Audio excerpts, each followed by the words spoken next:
네, 그러면 고급 딥러닝 수업 논문 리뷰 시작하겠습니다. 어, 발표 순서는 다음과 같습니다. 먼저 프로젝트 관련해서 개요, 간략히 소개해드리고 이제 논문 리뷰 진행하겠습니다. 논문 리뷰는 서론, 데이터셋, 프레임워크, 결과, 결론 순서로 설명드리겠습니다. 먼저 논문 리뷰에 앞서 프로젝트에 대한 개요입니다. 제 프로젝트 주제는 딥러닝 기반 이미지 품질 평가이고, 이미지 품질은 다양한 시스템이 이미지를 형성하는 신호를 캡처, 처리, 저장, 압축, 전송하는 정확도 수준을 나타냅니다. 이 화질, 이미지 품질 또는 화질은 객관적 화질과 주관적 화질로 나뉩니다. 객관적 화질은 수학적 공식에 의해 도출한 화질 수준으로 비교적 빠른 시간 내에 결과를 도출할 수가 있습니다. 그리고 주관적 화질은 사람이 느끼는 체감 품질을 정확하게 얻기 위해 실제 사람이 영상을 보고 직접 평가한 점수가 되겠습니다. 주관적인 방법은 비용이 많이 들고 많은 사람이 필요하며 실시간으로 자동화할 수가 없습니다. 따라서 이미지 품질 평가 연구의 목표는 주관적 평가와 일치하는 객관적 평가를 위한 알고리즘을 설계하는 것이 되겠습니다. 그리고 참조 이미지의 가용 여부에 따라 화질 평가 기준은 다음과 같이 세 가지로 나뉩니다. 먼저 원본 이미지에 대한 전체 정보가 필요한 방법을 풀 레퍼런스 IQA, FRIQA 방법이라고 합니다. 그리고 원본 이미지에 대한 일부 정보가 필요한 방법을 Reduced Reference IQA, RRIQA 방법이라고 합니다. 그리고 원본 이미지 없이도 잘 작동하는 방법을 No Reference IQA, NRIQA 방법이라고 합니다. 이미지 품질을 평가하는 가장 일반적인 방법은 참조 이미지를 가용할 수 없는 NRIQA가 되겠습니다. 그래서 제 프로젝트 목표는 주관적 평가와 일치하는 객관적 평가를 위한 NRIQA 알고리즘 개발이 되겠습니다. 네, 다음은 이제 논문 리뷰에 관한 내용인데 먼저 서론에 대해서 말씀드리겠습니다. 프로젝트 관련 논문으로는 연세대 학생인 김종우 학생이 작성한 Deep CNN Based Blind Image Quality Predictor라는 논문이 되겠습니다. 해당 논문에서는 다음과 같이 문제점을 제시했습니다. IQA 데이터셋은 전문가의 감독과 많은 사람이 필요하기 때문에 생성 비용이 매우 높습니다. 따라서 IQA를 위한 데이터셋은 매우 적기 때문에 딥뉴럴 네트워크 적용에 있어서 과적합의 위험이 있고 깊은 층을 만들어낼 수가 없어서 CNN의 강한 표현력이 제한됩니다. 또한 데이터 아규먼테이션은 인지화질 점수에 영향을 미치기 때문에 여기서는 사용할 수가 없습니다. 아래 그 IQA를 위한 데이터셋을 첨부했는데 이 개수를 보면 참조 이미지는 29개 밖에 안 되고 이제 그 디스트립션 왜곡이 적용된 샘플이 이제 29개를 토탈 샘플에 제외한 900여 개가 되겠습니다. 지금 토탈 샘플은 1000개, 3000개까지도 되지만 이제 다른 딥러닝 학습을 위한 데이터셋에 비하면 매우 적은 수의 데이터가 되겠습니다. 따라서 이 데이터를 사용하게 되면 이제 과적합의 위험이 있기 때문에 딥러닝 적용에 있어서는 매우 위험한 데이터셋이 되겠습니다. 그래서 이런 문제점을 해결하기 위해서 저자는 다음과 같은 다음과 같이 제안을 했습니다. CNN 기반 Deep NR IQA 프레임워크를 제안했는데 이 프레임워크를 보면은 학습이 두 단계로 진행이 됩니다. 첫 번째 학습을 통해서 객관적 화질을 예측하고 객관적 화질을 예측을 합니다. 첫 번째 학습 단계에서 FR, IQA를 사용을 하는데 CNN의 프록시 타겟을 생성하고 훈련 데이터셋의 한계를 극복할 수가 있다고 합니다. 예측한 객관적 화질로부터 두 번째 학습을 통해 주관적 화질을 예측을 합니다. 최종적으로 생성한 모델로는 이제 원본 이미지를 참조하지 않는 NR, IQA 예측이 가능하다고 합니다. 아래 그림을 보면 프레임워크가 다음과 같은데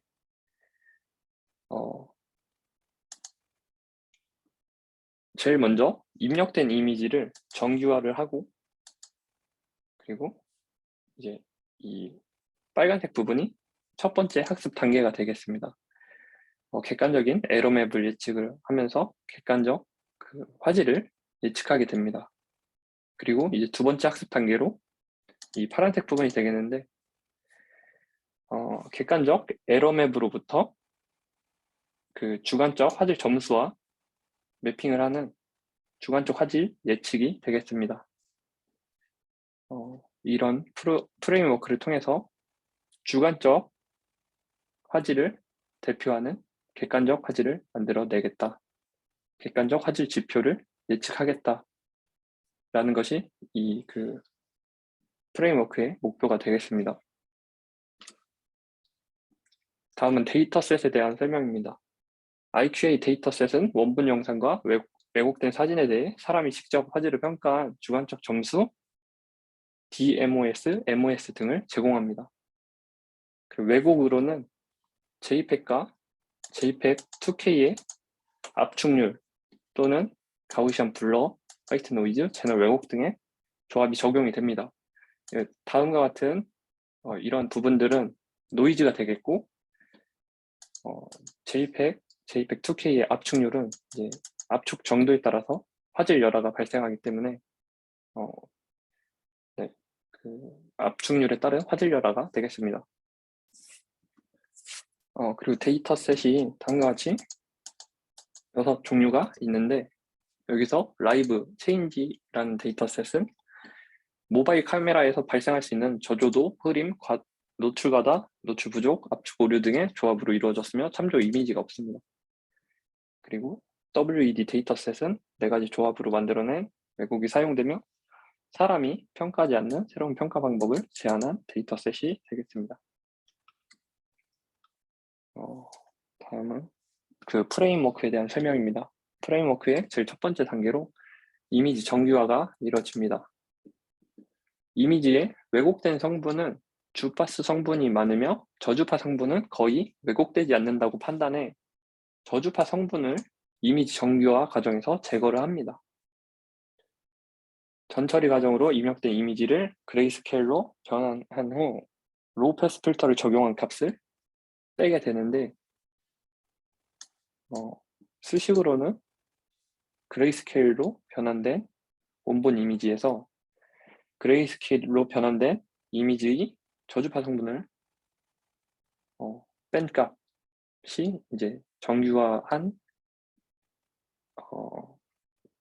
노멀라이즈 된 이미지가 되겠습니다. 그리고 나서 4분의 1로 다운 샘플링을 하고 원래 사이즈로 다시 업 샘플링을 적용을 합니다. 네, 여기까지 마친 게 이제 노멀라이즈드 이미지가 되겠습니다. 그 다음은 저자가 제안하는 신뢰도 맵이 되겠습니다. 전처리 과정에서 저주파 성분을 제거했기 때문에 저주파 성분이 많은 이 호모지니어스 리전에 대해서는 왜곡의 정도를 잘 판단할 수 없다고 합니다. 따라서 저주파 성분이 제거된 ID로부터 시그모이드의 양의 부분을 사용해 에러맵 예측의 신뢰도를 추정합니다. 그 신뢰도 추정하는 이 신뢰도 값은 다음과 같고 이걸 표로 나타내면 다음과 같은데 이제 x축은 알파 idx의 그 절대값이 되겠고 여기 양의 부분 이 부분이 되겠습니다. 알파 idx가 클수록 이제 고주파 성분이 많다는 의미고 고주파 성분이 많으면 이제 왜곡의 정도를 잘 판단할 수 있다고 생각을 해서 1에 가까운 값을 사용하고 알파 id가 작으면 이제 고주파 성분이 많이 없다는 뜻이고 이는 이제 저주파 성분이 상대적으로 많을 수도 있다라는 의미로 왜곡된 정보를 잘 판단할 수 없다는 의미가 되겠습니다. 따라서 이 신뢰도 값은 0에 가까운 값이 되겠습니다. 여기서 알파는 신뢰도의 포화 특성을 조절하는 파라미터가 되겠습니다. 프레임워크 상으론 신뢰도 맵 예측은 다음과 같습니다. 그리고 여기 먼저 설명드렸는데 작은 값의 id는 왜곡에 고려하지 않는 저주파 성분이 많을 수 있다. 따라서 신뢰도가 낮다라고 판단하고 있고 큰 값의 id는 왜곡의 주성분은 고주파 성분으로 신뢰도가 높다라는 의미가 되겠습니다. 그런데 이 신뢰도 맵은 신뢰도 값은 바로 사용하지 않고 신뢰도 맵이라는 것을 사용합니다. 신뢰도 맵은 모든 픽셀에 대한 신뢰도를 평균값으로 나눠서 정규화한 값이 되겠습니다. 따라서 식으로 나타내면 다음과 같습니다. 그리고 다음 단계로 오브젝트 에러맵 예측이 되겠습니다. 첫 번째 학습 단계로 객관적 화질을 예측하는 단계입니다. 정규화된 참조 이미지와 정규화된 왜곡 이미지를 IR과 IT라고 한다면 이 사이의 차이를 프록시 타겟으로 사용을 하는데 이때는 FR, IQA가 적용이 됩니다. 참조 이미지를 사용했기 때문에 여기서는 FR, IQA라고 볼 수가 있습니다. 여기서 이 GT는 이제 참조 이미지와 정규화된 참조 이미지와 정규화된 왜곡 이미지 사이에 그 차이가 되겠는데 여기서 P는 히스토 분산이 최대가 되는 P의 값을 사용하며 여기서 실험적으로 P의 값을 구해서 0.2라는 값을 사용하고 있습니다.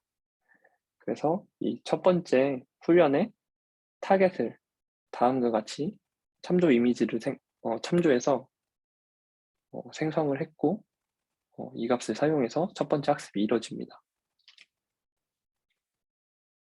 이 부분에서 프록시 타겟의 사용으로 인해서 적은 수의 데이터셋의 한계를 극복할 수 있었다고 저자는 이야기하고 있습니다. 오브젝트 에러맵의 손실함수로는 첫 번째 학습의 단계에서 정규화된 입력 이미지는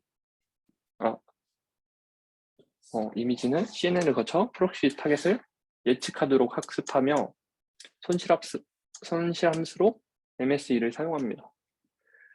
식은 다음과 같고 여기서 이 차분에 대해서 신뢰도 값이 곱해지고 있고 여기서 의미만 본다면 프록시 타겟과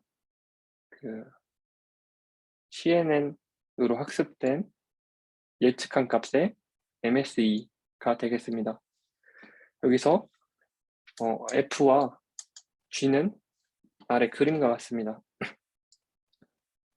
여기서 보면 F는 이 CNN 컨볼루전 층이 되겠고 컨볼루전으로만 이루어진 층이 되겠고 여기서 원 바이 원 필터를 적용하는 층을 이제 G로 표현하고 있습니다.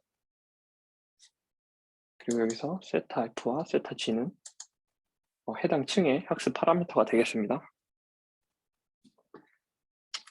그리고 다음은 서브젝티브 스코어 예측이 되겠습니다.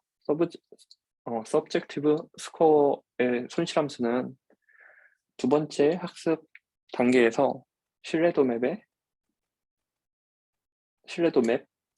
아래 평균과 분산을 이용하며 예측값과 데이터셋의 타겟인 주관적 화질의 실측값 S와의 MSE로 구할 수가 있습니다. 여기서도 손실함수로 MSE를 사용했는데 여기서는 이제 신뢰도 맵의 평균과 분산을 이용해서 예측한 값과 주관적 화질의 실측값인 S와의 그 MSE로 구하게 됩니다. 이 식에서 H는 이제 비선형 회귀 함수이고 이 H는 그림에서 보면은 이렇게 풀리 커넥티드 레이어 두 개의 층이 이어진 것과 같습니다. 그리고 V는 이 부분 글로벌 에버리지 풀링이 적용된 벡터가 되겠습니다.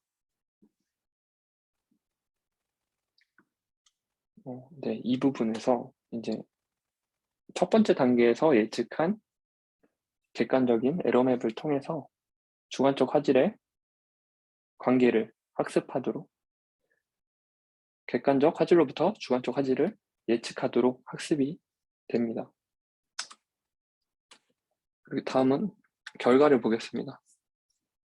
이렇게 모델을 구성하고 옵티마이저로 아담을 사용했는데 이렇게 학습을 했을 때 모든 데이터셋에 대해서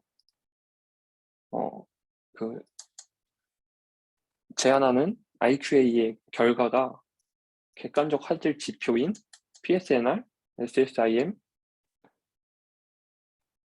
보다 더 우수한 성능을 보였고 뿐만 아니라 다른 IQA 알고리즘인 블라인드 SE2 그리고 브리스큐라는 유명한 알고리즘과 비교했을 때도 가장 우수한 성능을 보였다고 이야기하고 있습니다.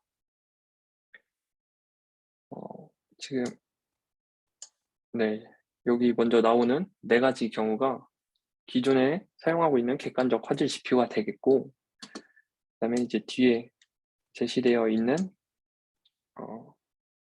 그 알고리즘들은 이제 기존에 사용해 오던 유명한 IQA 알고리즘이 되겠습니다. 그래서 이제 모든 경우 지금 최고 성능을 보였다라는 것이 이 논문의 결과가 되겠습니다.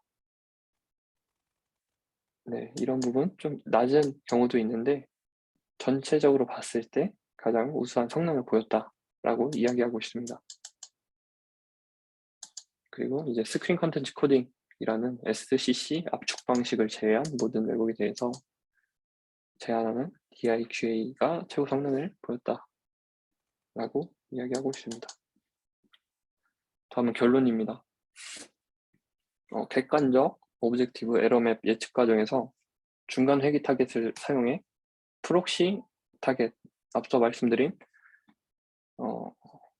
그 참조 이미지를 학습 과정에서 사용을 해서 중간 회귀 타겟, 프록시 타겟을 생성했는데 이를 통해서 과적합 문제를 해결하고 CNN을 적용할 수 있었습니다.